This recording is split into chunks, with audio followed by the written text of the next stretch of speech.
Hey everybody, welcome to What the Flick, continuing our look at the Netflix series Marvel's Daredevil. We are up to episode 4, In the Blood. Bibbs, Francis, Alonso. I have to say, I know it's super nerdy of me, and it's the kind of thing that I question when other people do it, but I couldn't help myself. Do it. I was kind of hoping that Rosario Dawson was playing one of the ancillary characters from Night Nurse. Oh. I think she is the Night Nurse. She's not. The name isn't the same. It's so not. She's essentially the Night Nurse. She is essentially the Night Nurse, which was a Marvel 70s comic, designed to appeal to young women, I guess. And then she showed up more and more in the Marvel Universe afterwards as just this person who fixes up vigilantes in the middle of the night. Ah, okay. When they can't go to the emergency room. What are you going to do? I think she dated Doctor Strange for a while in the comics. It just got weird. I remember when they cast Rosario Dawson and they said, and she's playing this woman with name. And I'm like, you got Rosario Dawson and you're not having her play like Typhoid Mary or something? But she's great.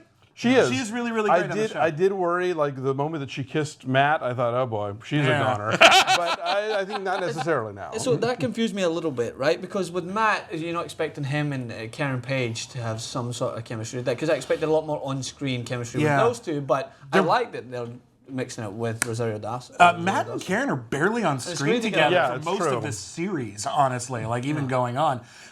So it's interesting, like how, because we assume it'll get there. Yeah. But they're obviously slow walking it, and they just greenlit season 2. So yay! We'll move on from there. But romantically, this is Kingpin's episode. I was going to say, I really like the chemistry between D'Onofrio and Islet Zurer, who is one of my sort of favorite character actresses that a lot of people don't really know yet. But she's really, really great. Whenever she pops up and stuff, I'm like, wow, she has a really sort of striking old Hollywood beauty to her. Such an intelligent way to introduce Kingpin into this is like introduce him to his sophisticated side and how he appreciates the finer things in life.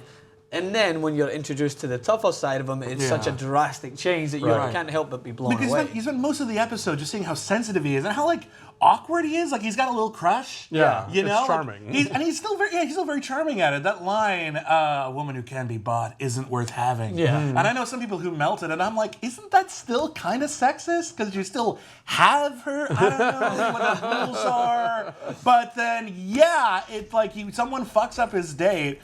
And then he just decapitates him with a car door. And I want to see that on Mythbusters. Like, I want to know how great would that be to be an episode just to get dated to whether or not you could decapitate a guy with a car door. They have to try different cars. I'm imagining Enigma in this week's Gotham with the operating table full of watermelons, right? Whatever it was he was testing. Yeah. Now, did we buy that the Russian was so eager to talk to Fisk that he would come burst into the restaurant and make that scene? That seemed a little. It seems like for someone who's so hard to track down and someone who's so hard that you don't even want to speak his name, I just don't think you're able to get into that situation easily. I think you're stopped before you can even get near his table. Much less that you think, oh, this would be a great idea to have this conversation with him in front of a bunch of strangers. Exactly, yeah. Yeah, really, really. Well, it's a faux pas. Is what it is, and he pays for it. You know, like we've learned a valuable lesson about proper restaurant/date etiquette. I'm just saying, I kind of feel like that character would have known better, but they have to make him not know better so that we can then drive. Because you have to have Kingpin basically decapitate him for something that wasn't really that serious. To show the ruthless side. If someone cock-blocked me with Islet Zurer, I would at least be tempted. I'd be like, dude.